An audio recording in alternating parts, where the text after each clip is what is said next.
akala ni Linet, kay Luke galing to. Eto, susoli ko na sa'yo. Ayaw kasi ni Annalyn na makatanggap ng kahit na anong regalo galing sa'yo. Kailangan ni Annalyn yan. Paano kaya kung ialok ko uli sa kanya, baka magbago siya ng isip? May date kayo? In-invite lang kami ng lolo mo. Leave! Ano ba nangyayari sa'yo? Bakit ganyan natakbo ng utak mo? Magbasa ka ng libro para lumawak yung utak mo. I am here to personally endorse you to your chief resident sa Neurosearch, Dr. Patricia Menor. Hi, girls! Huwag niyo na pong i-delay yung sweldo namin. I-release niyo na po yung sweldo namin. Lahat naman po kami nagtatrabaho dito. Deserve naman po namin yun. I'm sorry. Hindi ko alam na may ganito pala kayong problema. I promise by tomorrow matatanggap niyo na yung sweldo niyo. Doc, thank you! Unang regalo niya po yan sa akin bilang anak niya. Hindi naman po importante sa akin yung laptop eh. Yung importante po sa akin, yung naisip po ko ng tatay ko na bigyan ako ng regalo. Ginawa ko lang naman yun para sa'yo.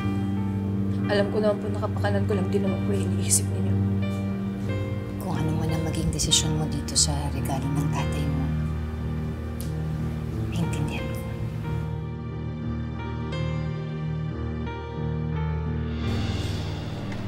Mars, may pumasok na ba sa ATM mo? Actually, kakacheck ko lang kanina. Wala pang pumapasok. Sa'yo ba? Wala nga eh. Kaya nga ako nagtatanong. Baka mamaya alphabetical lang pala papasweldo sa atin. Mars, baka naman mamaya chururut lang yung sinasabi ni Doc RJ regarding dun sa sweldo natin. Baka mamaya parehas lang pala sila ng Ma'am Moira. Eme lang. Di totoo yan ah. Matino si Doc Tanyag.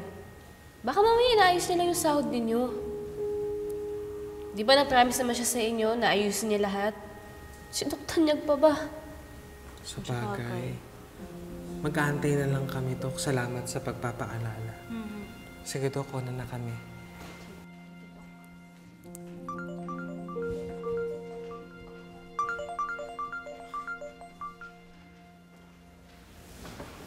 Hello, Nay. Andito na po ako sa ospital. Babalik ko po yung laptop. Eh, bakit kailangan pang pumunta dyan? Para po, Nay, sabihin ko po sa kanya na huwag niya na po akong bigyan ng iba pang regalo. Eh, pwede mo namang itawag yun eh. Okay lang po yun, para masoli ko din po yung laptop. Sige po, Nay, hanapin ko lang po si Dr. Nyaga. Sige, Nay, love you. Ano na naman kailangan mo sa daddy ko? Did you hear me? Anong kailangan mo sa daddy ko? Kasi may i-consult lang ako sa kanya. Talaga?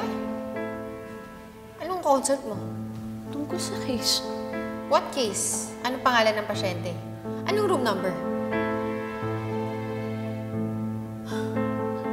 Ano? Sabi ko na nga ba, nagpapalusot ka lang. Ano yan? Bigay mo ba yan sa daddy ko? Zoe! Zoe, hindi sa'yo yan! Laptop! Yan! Teka, may sulat. Zoe! Hindi sa'yo yan! Teka. Sulat to ng daddy ko ah. Bakit ka binigyan ng laptop ng daddy ko? Bakit ka binigyan ng laptop ng daddy ko?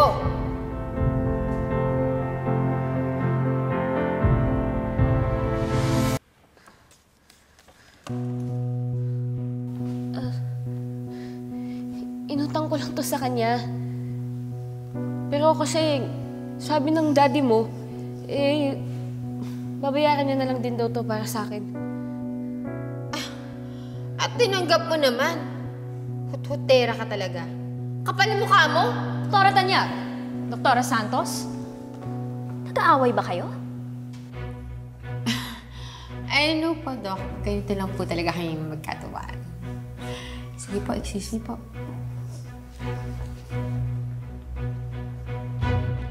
Doktora Santos, I know what's going on between the two of you. I really don't like her.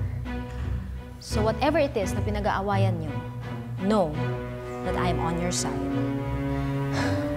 I hate Nepo babies. They're so entitled.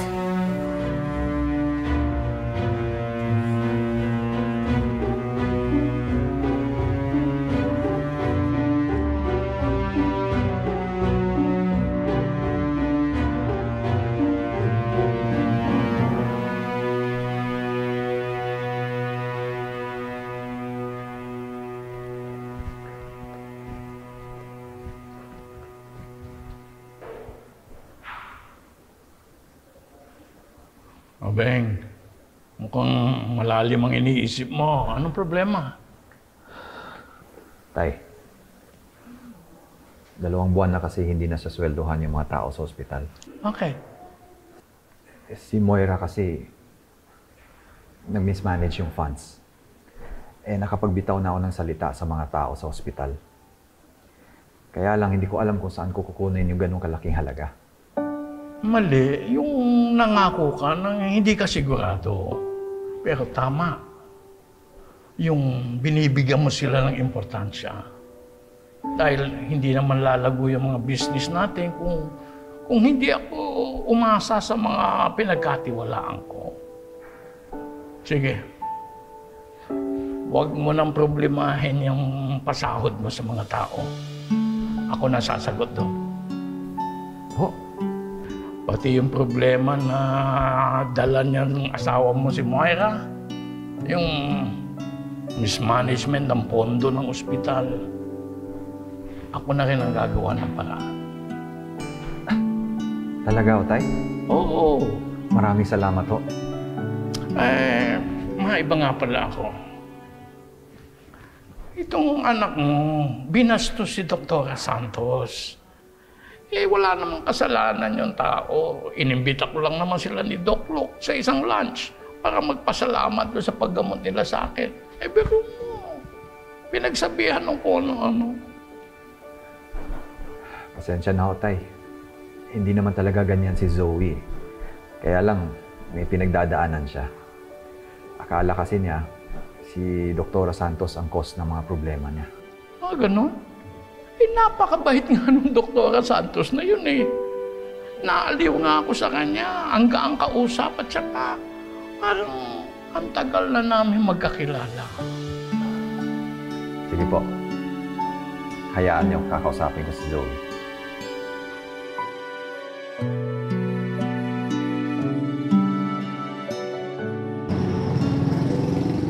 Tara. Oh, bakit may problema? Naisip ko lang si Annalyn. Oh, bakit? Ano kayang pwede natin gawin? Kasi ngayon na alam na niya na ang tatay niya si RJ, baka mas mahirap natin paglayuin silang dalawa. Alam mo, inisip ko na rin yun eh. Ikaw, gusto mo lumipat tayo na ibang lugar? Ibang bansa? Doon na lang ipagpatuloy ni Annalyn yung residency niya. Hindi ba parang uulit yata si Annalyn pag gagawin? Well, kaka-start pa lang naman ni Annalyn ng second year residency niya. Tsaka, bata pa naman si Annalyn eh. Kung sakali man, uulit siya, kakayanin niya pa rin yun. Ang hirap kasi na ganito, Lynette eh. Yung para may target sa likod si Annalyn, na anytime pupukuli na lang siya ni Moira at saka ni Zoe. Lynette, alam naman natin na matalino at magaling yung anak mo. Kahit lumipat tayo ng ibang lugar, ng ibang bansa, kakayanin pa rin ni Annalyn yun. Kausapin ko si Annalyn. Siguro oras na para umalis siya ng Apex.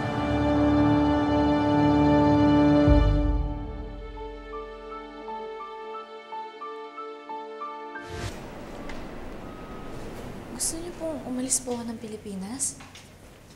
Pero dami na pong medical professionals na umaalis po ng Pilipinas.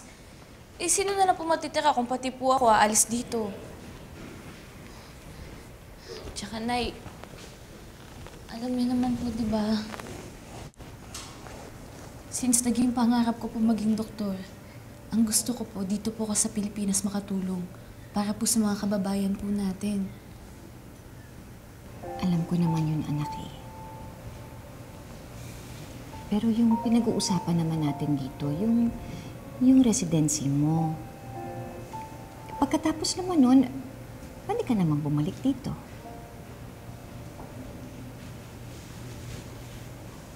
Pero kung ayaw mo naman talaga umalis dito, pwede naman.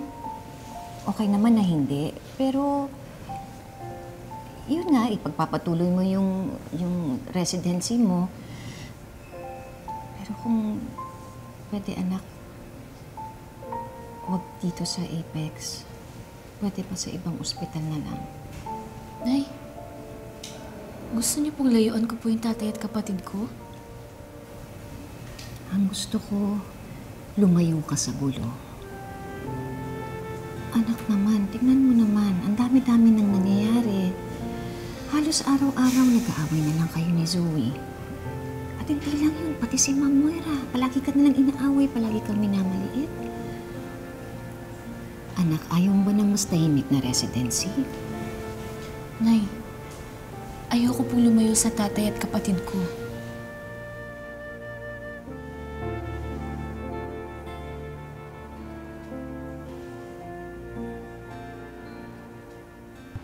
I still think na may tinatago si Dad tsaka si Annalyn for me. So, is she really into older men? Una, si Luke. Tapos, dad mo. Oh wait, hindi pala yung lolo mo. Will you stop it? Iniisip ko pala nandidiri na ako. Pero di ba yung mom ni Annalyn, nabuntis lang din yung tatay niya? Baka like mother-daughter lang yung peg nila. Well, whatever it is, I need proof. And asking Annalyn will get me nowhere. Eh, ba't hindi mo nalang tanungin yung daddy mo? Eh di mas lalong di nagsalita yun. No, I need to find out for myself kung anong sekreto nila ni Annalyn. And when I find out, I'll make sure that the whole world will know of it.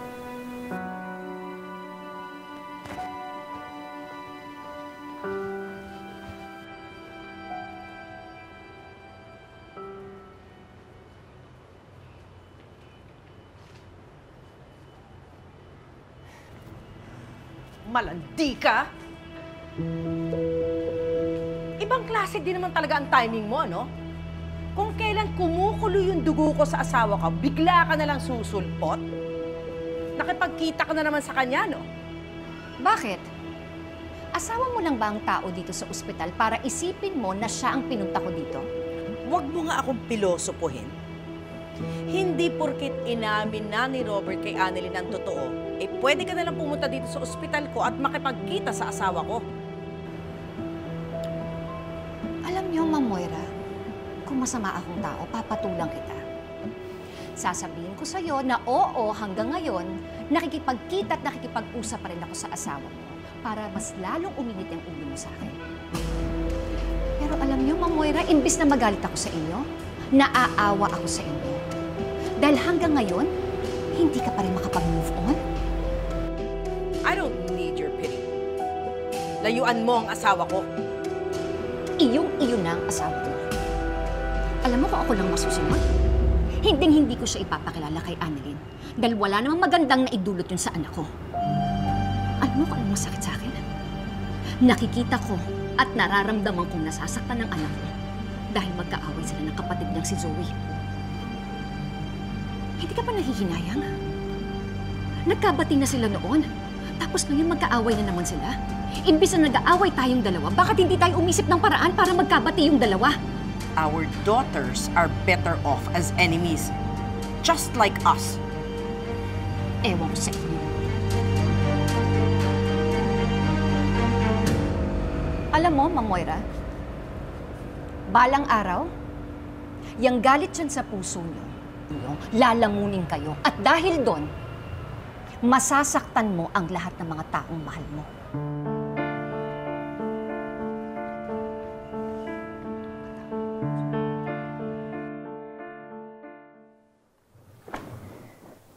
Hindi niyo na po dapat ako binigyan yan. Nakilala po ni Zoe yung handwriting mo. Hindi ko po alam kung maniniwala po siya sa palusot ko na inutang ko po sa inyo yan. Sorry, anak. Pero may promise ako sa Lola Susan mo na sa kanya na daw to itong laptop na to pag ayaw mo talaga. Kaya na lang po magbigay ng personal kay Lola. O di po kaya bigay niyo po sa ibang tao. Ayaw mo ba talaga?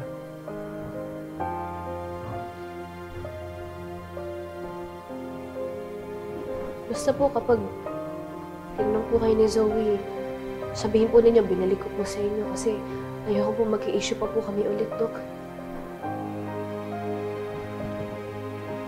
One way or another, malalaman din niya. Bakit po? Sasabihin niyo po kay Zoe yung totoo? Ayaw ng mami ni Zoe na malaman niya. Pero she has to know it.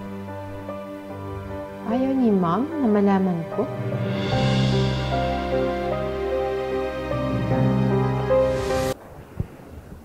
Apo, pwede pong makausap ka sandali.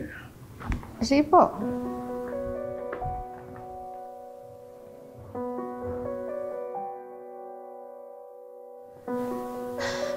Sige po, Dok. Mauna na po ako.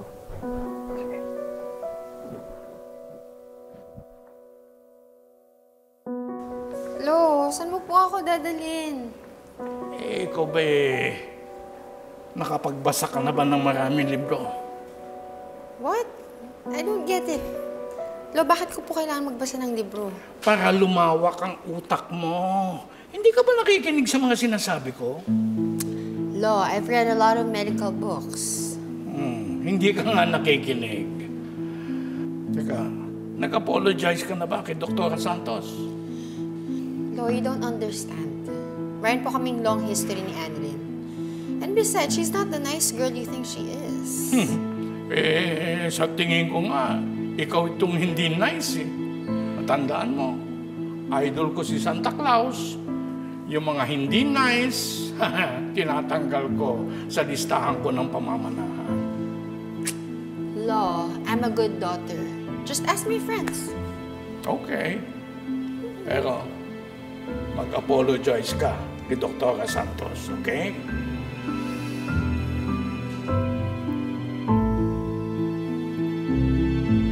Uy, ano, nakahulog na ba kayo dun sa motor?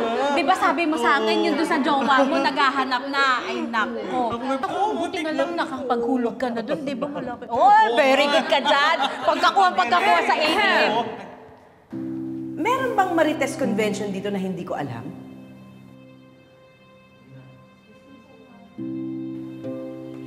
Pinalari na po kami, ma'am. Karen, Evan, everybody seems to be so happy. Ano ba yung tinitake niyong yan, ha? Pengi nga ako ng reseta niyan. Actually po, ma'am, all organic po siyang happiness. No chemical added. Sumweldo na po kasi kami, ma'am. Kaya masaya na po kami. Yes po, ma'am. Thank you po, Thank you Sumweldo po. na po kami. I never take credit for something I don't do. Kung ako lang masusunod, I would have fired all of you. Oh, may sweldo na nga pala kayo. So ano pang tinatayo-tayo na dyan? Magtrabaho na kaya kayo?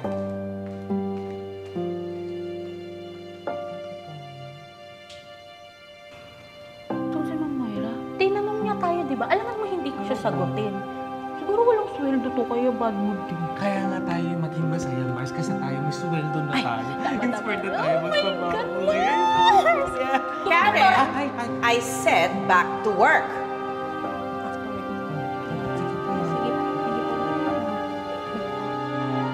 Dapat pala, inintay mo na lang muna umuwi to si Annalie kasi nagpunta ka ng ospital. Ayun, nagpang-abot pa kayo ni Moira tuloy. Hindi naman ako natatakot kay Ma'am Moira eh. Kaya ko naman siyang harapin. Alam mo naman kasi to si Annalyn, diba? Hindi naman mahilig magkwento yun eh. Kaya naman ako pumunta dun sa Apex kasi gusto ko lang makasiguro na okay nga si Annalyn. Baka mamaya pinagtutulungan na siya ni Ma'am Moira at saka ni Zoe. Well, sana pumayag talaga si Annalyn na lumipat ng ospital. Naku, parang ang nag-aalangan pa eh. Kasi gusto niya talagang magkaayos pa sila ni Zoe. Paano naman sila magkakaayos ni Zoe? Sa kwento mo pa lang parang nasusulsulan na ni Moira ito si Zoe. Tsaka, sa tingin ko, mas magkakaayos sila kung hindi muna sila magkikita. Di ba may mga ganun?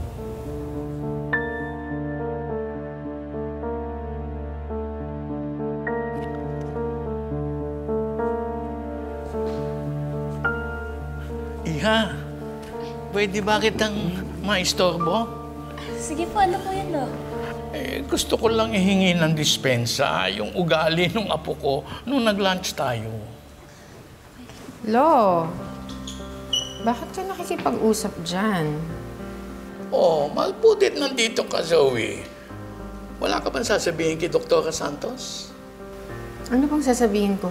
Hindi ba? Inaway mo siya. Kaya mag-apologize ka. Ho? No way, Lo. Hindi mo pa ako nadidinig. Sabi ko, mag-apologize ka. Sorry. Yeah. Very good. Lo, hindi naman na po kailangan kasi okay naman po kami ni Zoe eh. Pinagbati na rin po kami ng chief res po namin. Oh, di mas lalong very good. Kaya ganyan talaga ang magkatrabaho. Oh, ngayong okay na kayo. Diyan na kayo.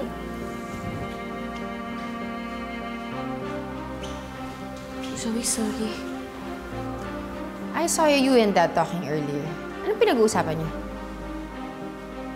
Sooner or later, malalaman ko rin yung sikreto niyo.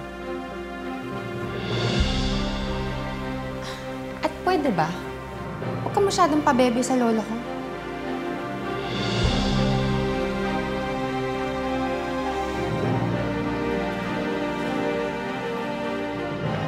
Ngayon, sigurado na ako na may tinatago si Annalyn tsaka si Dad from me. Pero it's weird na even though I heard them, hindi ko pa rin maintindihan yung context ng usapan nila. Some deep, dark secret. Bakit kaya hindi mo nalang tanungin ng mommy mo about it? She must know something. Sasabihin niyo po kay Zoe yung totoo? Ayaw ng mami ni Zoe na malaman niya. Pero she has to know it. Sabi ni Daddy, ayaw daw ni Mom na malaman ko. Kinakabahan ako, Joy. Paano kung Dad is dying? Tapos nalaman ni Annalyn, that's why she's in with the secret. Joy, I don't wanna lose my dad. Ako ba? For all we know, may nalaman lang si Annalyn na dark secret ng daddy mo. That's why they are always talking in private. Takot naman sa'yo si Annalyn. Pilitin mo na lang siyang sabihin sa'yo yung totoo. Di ba nga, I tried. Pero she won't talk. But maybe there's a way para malaman ko mismo. Galing kay Dad ko ano may yung sikreto niya.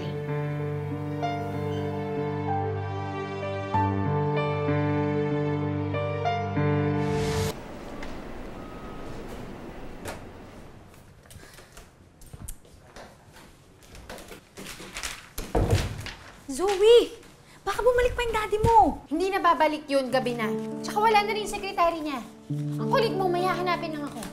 Ano ba kasing hahanapin mo? Basta, something, anything. Basta kung may secret si Dad, hindi niya itatago sa bahay yun. Kaya alam ko nandito lang yun. Ang dami mong tanong, maglock ka lang ng pinto.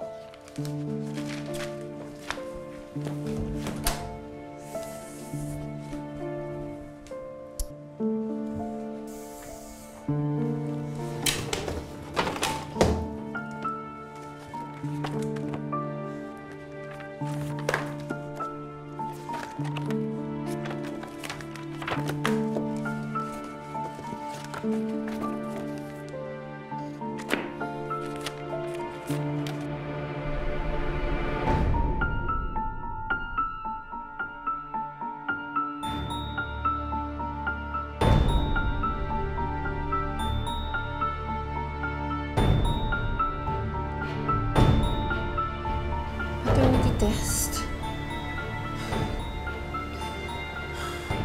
May ibang anak ang daddy ko?